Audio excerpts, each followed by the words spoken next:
Salut à tous, c'est Sully Perfect 10, j'espère que vous allez bien. On se retrouve pour une vidéo un peu particulière, hein, puisque, comme vous avez pu le voir dans le titre, il s'agit de parler de fantasy booking.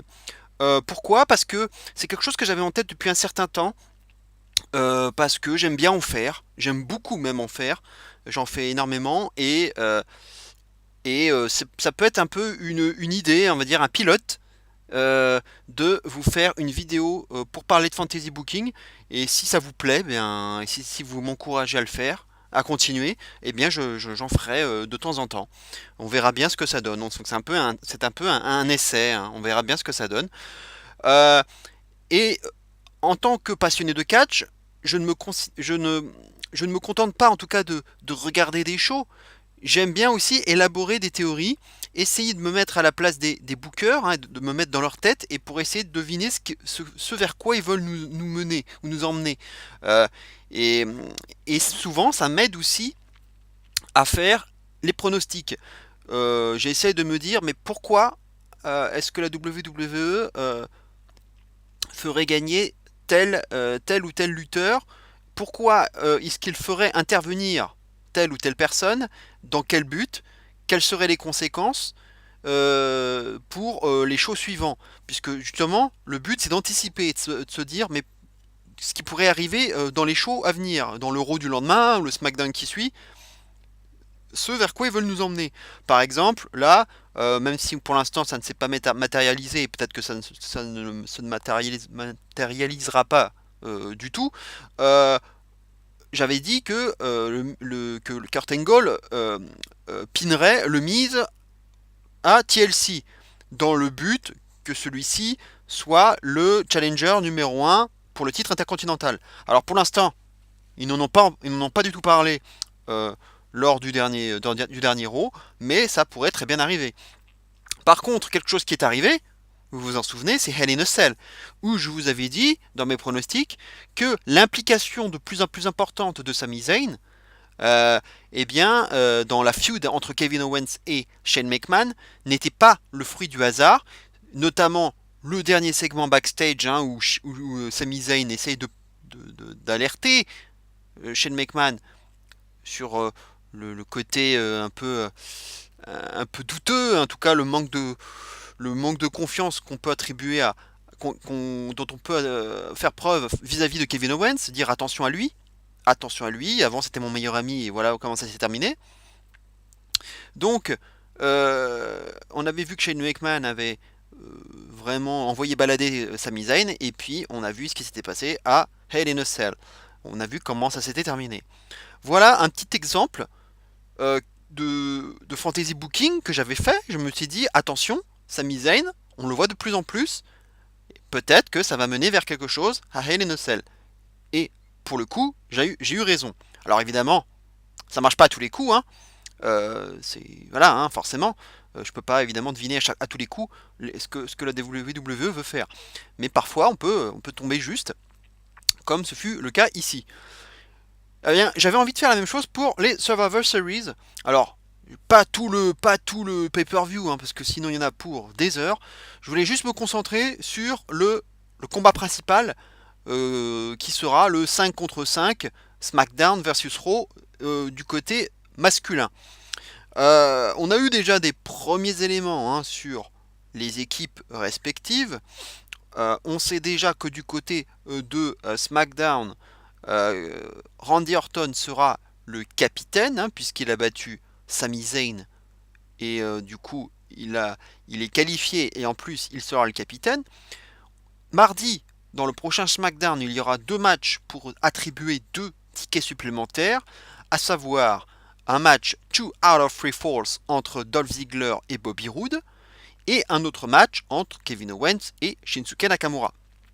Donc mardi prochain, on connaîtra le nom de deux participants supplémentaires pour accompagner Randy Orton dans la team bleue. Du côté de la team rouge, on nous dit en tout cas que selon l'état de santé de Roman Reigns, selon ce que les prochains examens qui vont avoir lieu, je crois demain, il est prévu que Roman Reigns, si tout va bien donc, revienne à temps pour les Survivor Series et même qu'il serait le capitaine de la Team Raw. Donc C'est déjà une première chose.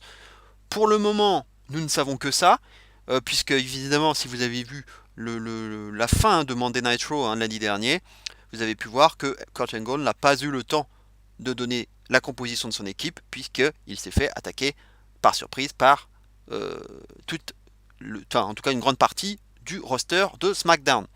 Donc pour l'instant, nous ne connaissons pas l'équipe de Raw pour le moment. Voici mon petit fantasy booking sur la composition des équipes. Alors, je vais surtout parler de SmackDown, mais ensuite j'expliquerai un petit peu aussi mes choix pour Raw. Alors, en ce qui concerne SmackDown, j'ai considéré que ce qui s'était passé lundi dernier n'était pas définitif. Mardi dernier, pardon, oui, à SmackDown n'était pas définitif et qu'il pourrait y avoir encore des surprises et des changements malgré ce qui est arrivé donc mardi dernier. Sami Zayn, donc, vous avez vu, il s'est fait éliminer, il a été battu par Randy Orton sur un RKO, malgré une intervention de Kevin Owens pour essayer de déconcentrer Orton. Mais Sami Zayn n'a pas pu en profiter. Zayn donc est éliminé, mais comme on a un Kevin Owens Nakamura mardi, je me suis dit que Zayn, donc, qui était maintenant éliminé, pourrait à son tour intervenir durant le match, mais avec un peu la même finalité que pour lui-même, hein, lorsque Kevin Owens était intervenu donc entre Zayn et Orton, ça ne permettra pas à Kevin Owens de s'imposer et que Nakamura va s'imposer. Donc Nakamura serait le deuxième qualifié aux côtés de Randy Orton. Kevin Owens donc serait éliminé. Mais bien sûr, on le sait, hein, vu qu'il y a toujours la feud avec Shane, Kevin Owens et Sami Zayn vont aller se plaindre tous les deux auprès de Shane en disant que c'est pas possible que ces deux-là ne soient pas présents dans la team bleue au Survivor Series. Donc du coup, ils vont réclamer une autre chance à Shane, sauf que celui-ci va refuser, hein, puisqu'ils ont perdu leur match, donc ils n'ont pas de deuxième chance à avoir. Hein.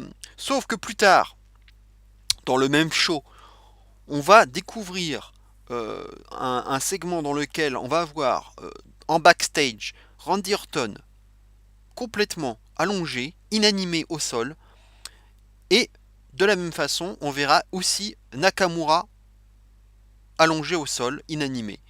Les deux partiront évacués donc sur civière dans une ambulance. Du coup, la Team SmackDown perd deux éléments, à savoir son capitaine Randy Orton et donc Nakamura. Donc la team bleue est à ce moment-là réduite à 0. Shane McMahon vient alors voir Kevin Owens et Sami Zayn, il les convoque et les accuse naturellement d'avoir voulu voler la place d'Orton et de Nakamura. Ce que les deux vont bien évidemment nier, mais Shane n'en démord pas et refuse toujours de leur donner une chance. Sauf que, petite surprise, renversement de situation, retournement, jusqu'à ce que Shane reçoive un message directement venu du service médical de la WWE, un rapport médical. Il lit le message donc et découvre dans ce rapport que les blessures d'Orton et de Nakamura sont toutes les deux similaires et consécutives à des coups reçus à la poitrine. De plus, il découvre aussi que les torses d'Orton et de Nakamura sont tous les deux recouverts de bleu, un peu comme si on les avait martelés, hein, comme s'ils avaient reçu des impacts répétés.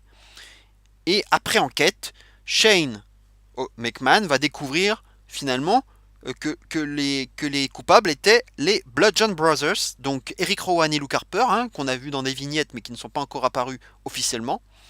Mais il découvrira que ce sont eux qui ont matraqué finalement Orton et Nakamura à coups de massue, donc ce qui explique tous ces bleus répétés, ces coups à la poitrine. Mais les Survivor Series approchent, hein, puisque c'est quand même déjà dans 3 semaines, hein, donc il ne reste plus beaucoup de temps. Et comme il manque encore 3 places. Pourquoi 3 places? Parce que je ne vous l'ai pas dit, mais Bobby Roode va se qualifier en battant Dolph Ziggler dans le 2 out of 3 falls qui va avoir lieu mardi. Et on apprendra aussi qu'AJ Styles va gagner sa place, ce qui est logique, hein, et sera appelé en renfort aussi comme étant le remplaçant, le capitaine, le nouveau capitaine de la Team Bleue en remplacement de Randy Orton. Donc à ce moment-là, nous avons 2 participants, Roode et Styles. Et donc, les Survivor Series approchant, et donc comme il manque 3 participants, Shane McMahon change d'avis, puisque Kevin Owens et Sami Zayn sont finalement innocentés, hein, après avoir découvert qu'il s'agissait finalement des Bludgeon Brothers comme étant les coupables. Shane donc change d'avis, il n'a pas le choix, il n'a guère le choix que de donner à contre-cœur les 2 billets pour la Team Bleue à Kevin Owens et Sami Zayn. Il manque encore à ce moment-là un billet, mais Shane McMahon n'ayant absolument pas confiance en Kevin Owens et à Sami Zayn, de peur qu'il leur fasse à l'envers, hein, durant le show, hein, qu'ils se retournent contre leur partenaire, il va tout simplement s'intégrer lui-même dans la team. Du coup, on aurait donc cette team de 5 entre Bobby Roode, AJ Styles, Kevin Owens, Sami Zayn et Shane McMahon. Et du côté de Raw, vous allez voir ce que ça donne. Donc voici ma petite affiche pour le main event. Hein. Voilà, le main event de Survivor Series, hein, Team Raw contre Team SmackDown. Donc la Team SmackDown, je viens de vous expliquer quels étaient les participants. Et voici ma team Raw. Puisque donc, comme je vous l'ai dit, Roman Reigns, hein, si tout va bien concernant sa maladie, doit être de retour à temps et en plus sera le capitaine de Raw. Donc ça, c'est une chose. J'ai mis le Big Red Monster Kane, hein, puisqu'il a reçu un push, hein, depuis qu'il est de retour. Hein, il a quand même, il s'est retourné, enfin en tout cas retourné. C'est un peu d'ailleurs étrange, hein, c'était un peu une incohérence, hein, durant le main event de TLC, puisque c'est lui qui a donné un coup de chaise à Braun Strowman, et puis finalement il a continué à s'attaquer à Strowman avec un chokeslam. C'est un peu bizarre, alors ça devrait être plutôt Strowman qui devrait se venger, mais bref, ça c'est autre chose. En tout cas, il y a un début de feud entre les deux. Braun Strowman a disparu. C'était aussi pour ça que je ne l'ai pas mis dans la team. Pour moi, il faut que Strowman reste absent jusqu'au Survivor Series, donc on ne le voit plus, puisqu'il a été foutu quand même dans un camion poubelle. Donc c'est quand même, on va dire, un acte plutôt dangereux, on va dire. Donc ce qui ne lui permettra pas d'être de retour tout de suite. Mais bien entendu, hein, on le connaît, hein, il est incassable, donc il va forcément finir par venir. Mais en tout cas, Kane donc sera là. Et j'ai décidé de mettre aussi Samoa Joe, hein, puisqu'on sait qu'il est maintenant médicalement cleared, donc il est prêt. Donc on va revoir Samoa Joe. Et j'ai décidé d'ajouter Finn Balor, qui est quand même celui qui a battu AJ Styles à TLC et qui va probablement se voir accorder une chance pour le titre universel face à Brock Lesnar, peut-être au Royal Rumble, hein, puisqu'il, je vous le rappelle, il a perdu le titre universel sur blessure, hein, il a été obligé de le rendre, donc il ne l'a jamais perdu de façon légale, donc il va forcément avoir son rematch, donc il va falloir le booker un peu fort, en tout cas le remettre un peu sur le devant de la scène, donc je mets Finn Balor, et Bray Wyatt, en espérant aussi qu'il sera de retour de sa méningite, hein, qu'il sera aussi rétabli, pour avoir quand même un élément fort du côté de Raw, hein, un personnage charismatique, puisque je n'en vois pas d'autres. J'exclus Cesaro, hein, Cesaro qui ont paru très faibles, hein, et très effacés durant TLC, donc je les imagine pas dans la team. Kurt Angle, je le vois pas trop non plus. En tout cas, ce n'est pas dans les plans. Ce n'est pas dans les plans qu'il soit de retour, en tout cas pour Survivor Series. Quand bien même Shane McMahon serait là, à moins d'une surprise, hein, peut-être que Kurt Angle remplacerait peut-être Balor ou Bray Wyatt. Hein. C'est peut-être la petite hésitation que j'ai. Et donc, comme je vous ai dit, je exclus Braun Strowman. Pourquoi? Parce que je pense que Braun Strowman va intervenir dans le match, va revenir, va faire donc son grand retour. Donc après quand même un bon mois d'absence, hein, après pratiquement un mois d'absence, hein, suite à cette projection dans le camion poubelle, il reviendra dans le match pour s'attaquer directement à Kane et provoquer son élimination, hein. Pourquoi pas avec un running power slam, et du coup la team blue en profite et élimine Kane dans la foulée, et ce qui va permettre aussi de continuer à builder le feud entre Strowman et Kane, peut-être pour un match au Royal Rumble, voire avant, hein, ça dépendra de comment ils veulent booker les choses. En tout cas, pour moi, il faut que Braun et Kane continuent leur feud, puisque on est parti là-dessus. Et puis Braun, je pense, va devenir face, hein, donc va faire son face turn depuis cette attaque de toute la team de Miz, hein, qu'on a vu à TLC, et du coup va feuder avec Kane.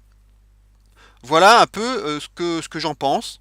Bien entendu, rien n'est gravé dans le marbre. Peut-être que Nakamura va battre Kevin Owens. Peut-être que Nakamura ne se fera jamais attaquer et sera bien dans la team.